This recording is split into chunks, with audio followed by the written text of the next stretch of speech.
अस्सलाम वालेकुम, welcome to it's about psychology. अगर आप मेरे चैनल पर नए हैं तो चैनल को सब्सक्राइब और लाइक कर दीजिए ताकि आपको साइकोलॉजी से रिलेटेड किसी भी टॉपिक से नोट्स बनाने हो, असाइनमेंट्स बनानी हो, प्रेजेंटेशन तैयार करनी हो या किसी भी टॉपिक से रिलेटेड अंडरस्टैंडिंग लेनी हो तो आप इससे ले सकें। आज का हमारा टॉपिक है कि साइकोलॉजी का पाकिस्तान में स्कोप क्या है। आप पाकिस्तान में जो है साइकोलॉजी पढ़ने के बाद साइकोलॉजिस्ट कैसे बन सकते हैं और कौन सी फील्ड आप चूज़ कर सकते हैं, आपको उसके लिए क्या क्वालिफ़िकेशन की ज़रूरत है, पाकिस्तान में इसका स्कोप क्या है और कौन सी यूनिवर्सिटी जो है वो ये प्रोग्राम ऑफर्स कर रही हैं, और एक साइकोलॉजिस्ट बनने के बाद आपकी क्या ड्यूटीज़ होती हैं, आपको कौन सी ड्यूटीज़ जो है वो परफॉर्म करनी पड़ती हैं। अगर आप साइकोलॉजिस्ट बनना चाहते हैं, चाहे वह फिर क्लिनिकल साइकोलॉजिस्ट हो या फिर एजुकेशनल साइकोलॉजिस्ट हो, यानी कि साइकोलॉजी से रिलेटेड आप किसी भी अगर ब्रांच को ज्वाइन करना चाहते हैं तो आपको उस सब्जेक्ट में उसकी स्पेशलाइजेशन में एमफिल या पीएचडी होना ज़रूरी है, या फिर आप इसका जो है डिप्लोमा आपके लिए हासिल करना ज़रूरी है। आपको कुछ ट्रेनिंग की भी ज़रूरत होती है। तो सबसे पहले हम ये देख लेते हैं कि हमें एजुकेशन कौन कौन सी ज़रूरत होती है। सबसे पहले आपका अगर चाहे आपने मैट्रिक जो है साइंस के साथ की हो या आर्ट्स के साथ की हो, आप उसके बाद एफए करेंगे जिसमें आपको साइकोलॉजी का सब्जेक्ट होना ज़रूरी है। पहले जो है वो एफएससी करने के बाद भी आप बीएससी में साइकोलॉजी को जो है एज अ सब्जेक्ट पढ़ सकते थे, लेकिन अब बीएस इन साइकोलॉजी का प्रोग्राम स्टार्ट हुआ है तो आपका एफए में साइकोलॉजी का होना ज़रूरी है। फिर एफए करने के बाद आप बीएस इन क्लिनिकल साइकोलॉजी या फिर जो भी आप जो है फील्ड चूज़ करना चाहते हैं उसमें आप बीएस कर सकते हैं। वो 4 इयर्स का प्रोग्राम होता है, लेकिन अगर आपने बीएससी किया हो तो फिर आपको एमएससी करना पड़ता है। बीएस या फिर मास्टर करने के बाद आपको एमएस और एमफिल या फिर advance diploma in clinical psychology कर सकते हैं। इसके बाद आप पीएचडी प्रोग्राम करते हैं। अब हम ये देखते हैं कि कौन कौन सी यूनिवर्सिटी जो है वो पाकिस्तान में साइकोलॉजी से रिलेटेड प्रोग्राम ऑफर करती हैं। इसमें सबसे पहले जो है पंजाब यूनिवर्सिटी लाहौर में है, second international Islamic university Islamabad में है, फौजी फाउंडेशन यूनिवर्सिटी है रावलपिंडी में, बैरिया यूनिवर्सिटी है, national university of modern science है, university of Sargodha, Bahauddin Zakariya university Multan, Riphah international university है।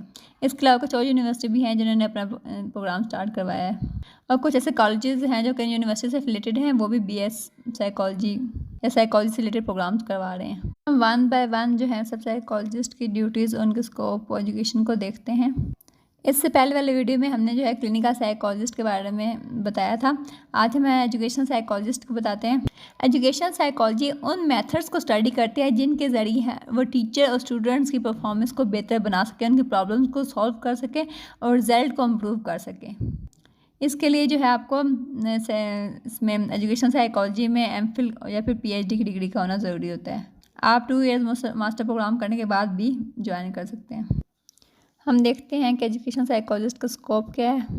एजुकेशन साइकोलॉजिस्ट जो है वो स्पेशल एजुकेशन स्कूल और डिफरेंट स्कूल्स में अपने जो ड्यूटी परफॉर्म कर रहे होते हैं। इसके अलावा वो कोर्स वगैरह भी अरेंज कर रहे होते हैं। तो उसमें इनके 3 जो है बेसिक फैक्टर होते हैं। फर्स्ट होता है objective, second criteria and content, और third one is method.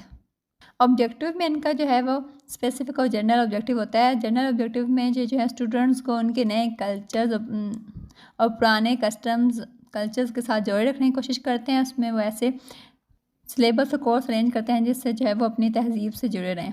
Specific object में जो है वो ये देखते हैं कि कौन सा ख़ास जो है सिलेबस पढ़ने से जो है स्टूडेंट में क्या तब्दीलियाँ पैदा हो सकती हैं। मसलन क्राइटेरिया कंटेंट में जो है एजुकेशन साइकोलॉजिस्ट ये तय करते हैं कि किस उम्र के जो है स्टूडेंट्स को क्या कुछ सिखाया जा सकता है, फिर उसी के मुताबिक उनके जो है सिलेबस को तरतीब दिया जाता है। जैसे नर्सरी के बच्चों के लिए कौन कौन से जो है वो कॉन्सेप्ट सीखना ज़रूरी होते हैं, प्राइमरी तक क्या कुछ सिखाया जा सकता है, ये सब कुछ जो है एजुकेशन साइकोलॉजिस्ट सेलेक्ट करता है। मैथड्स में वो ये देखते हैं कि कौन से ऐसे मैथड है जिनके ज़रिए जो है वो बच्चों को पढ़ा के जो है उनके रिजल्ट्स में बेहतरी लाई जा सकती है, जिसके ज़रिए हम जो है स्टूडेंट्स के प्रॉब्लम को सॉल्व कर सकते हैं, टीचर्स के प्रॉब्लम को सॉल्व कर सकते हैं। इसके अलावा उनका हम आईक्यू लेवल जो है कैसे जो है वो चेक कर सकते हैं। और स्पेशल एजुकेशन बच्चे जो स्पेशल बच्चे होते हैं जो कि मेंटली तौर पे जो है वो नॉर्मल नहीं होते, उनको कैसे सिखाया जा सकता है, उनके लिए कौन से जो है वो मेथड सही रहेंगे। नेक्स्ट है social psychologist. Social psychologists are those who study how people influence one another behaviors and mental processes individually and groups। कि कैसे लोग आपस में ताल्लुकात के बाद या एक ग्रुप के साथ ताल्लुकात के बाद क्या असरात मरतब होते हैं उनके, उनमें क्या प्रॉब्लम्स इश्यूज़ वगैरह आ रहे हैं तो उनको सॉल्व करने की कोशिश करते हैं। इसमें भी आपको है एजुकेशन एमफिल और पीएचडी की ज़रूरत होती है। आप एमफिल और पीएचडी करने के बाद ही सोशल साइकोलॉजिस्ट बन सकते हैं। अब देखिए कौन कौन से ग्रुप्स हैं जिनको वो स्टडी करते हैं। जैसे कि एक जो है वो पर्सन का दूसरे पर्सन के साथ क्या ताल्लुकात है, एक पर्सन के दूसरे ग्रोह के साथ क्या ताल्लुकात हैं, जैसे एक इंडिविजुअल के जो है ग्रोह के दूसरे इंडिविजुअल ग्रोह के साथ क्या ताल्लुकात हैं, ये सब एक साइकोलॉजिस्ट स्टडी करता है। उनकी ड्यूटीज़ में ये आता है कि फ़र्द के एनवायरनमेंट और उसकी सोसाइटी का जो है वो स्टडी करना। नेक्स्ट ये होता है कि एंटी सोशल बिहेवियर को स्टडी करना, उनकी कॉजेज़ को फाइंड आउट करना और फिर उनको बेहतर करने की कोशिश करना। थर्ड इनकी ड्यूटीज़ ये होती है कि हमारे जो बिहेवियर है वो कैसे बनते हैं और फिर हम इनको कैसे मेजर कर सकते हैं। मेन इनके फोकस ये होता है कि प्रेजुडिस कैसे डेवलप होता है किसी भी माशरे में और कैसे ये जो है एक इंडिविजुअल के बिहेवियर को इफ़ेक्ट करते हैं, फिर इनको दूर करने की कोशिश करते हैं।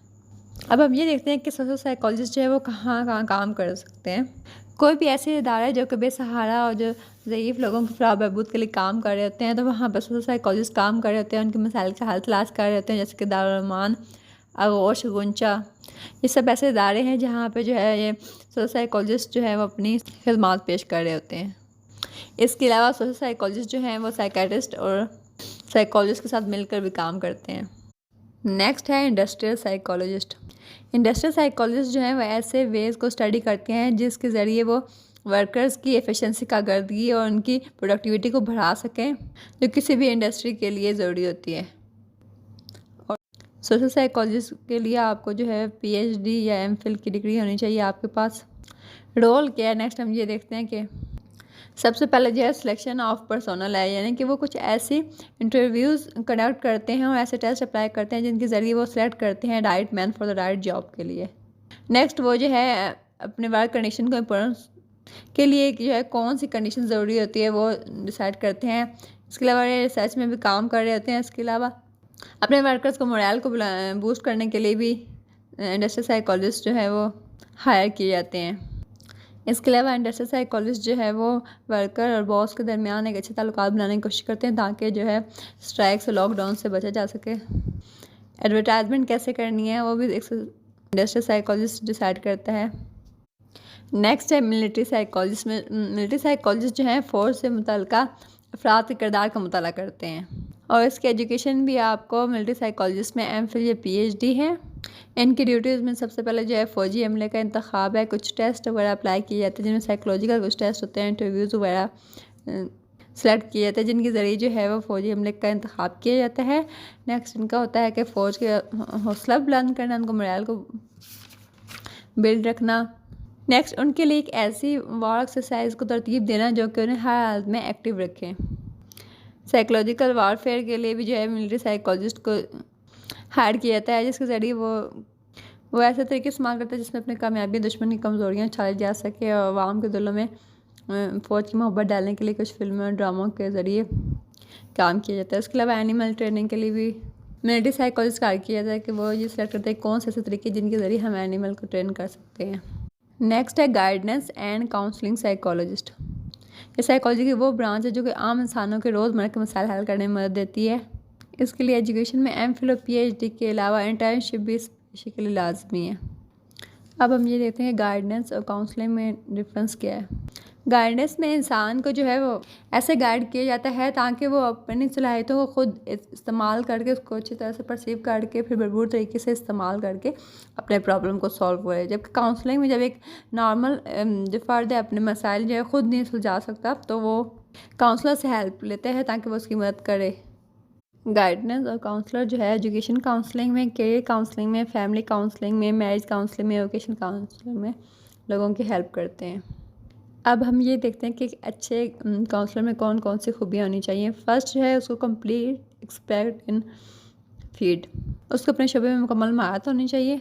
नेक्स्ट उसको अपना टेम्परामेंट जो है लूज़ नहीं करना चाहिए। थर्ड वन है उसको इमोशनल स्टेबल होना चाहिए, ओपन माइंडेड होना चाहिए, स्ट्रॉन्ग फोर्स जजमेंट होनी चाहिए उसकी, कॉन्फिडेंट होना चाहिए उसमें, इसके अलावा वेल मैनर होना चाहिए। नेक्स्ट है चाइल्ड साइकोलॉजिस्ट। ये वो साइकोलॉजिस्ट होते हैं जो बच्चों के डेवलपमेंट के स्टेजेस को स्टडी करते हैं, उनसे मतलब जो भी फैक्टर्स होते हैं, प्रॉब्लम होते हैं, उनको स्टडी करते हैं, फिर उनको हल करने की कोशिश करते हैं। अब हम ये देखते हैं कि डेवलपमेंट के मुख्तलिफ स्टेजेस कौन कौन से होते हैं। फर्स्ट होता है फिज़िकल डेवलपमेंट, फिजिकल डेवलपमेंट में वो तब्दीली होती है जो फ़र्द के पूरे जिस्म में होती हैं और एक ख़ास उम्र तक जो है वो तब्दीली चेंज होती रहती है। नेक्स्ट है साइकोलॉजिकल डेवलपमेंट। ये वो तब्दीलियाँ होती हैं जो फ़र्द के एहसास और जज्बात के साथ वक्त के साथ साथ पैदा होती हैं। नेक्स्ट है सोशल डेवलपमेंट। सोशल डेवलपमेंट जो है बच्चा जो है जो भी हैबिट्स और कल्चर वगैरह को सीखता है उसके बारे में है। नेक्स्ट है लैंग्वेज डेवलपमेंट। बच्चे को अपनी ज़बान के अल्फाज और अदायगी में जो है वो जो चेंजेस आ रही होती हैं वो लैंग्वेज डेवलपमेंट में आती हैं। बच्चा अपने इर्द गिर्द बोलने जाने वाली बहुत सी ज़बानें सीखता है। नेक्स्ट है कोग्निटिव डेवलपमेंट। कोग्निटिव डेवलपमेंट अपने कोग्निशन को इस्तेमाल करके जो चीज़ें सीख रहा होता है वो कोग्निटिव डेवलपमेंट में आता है।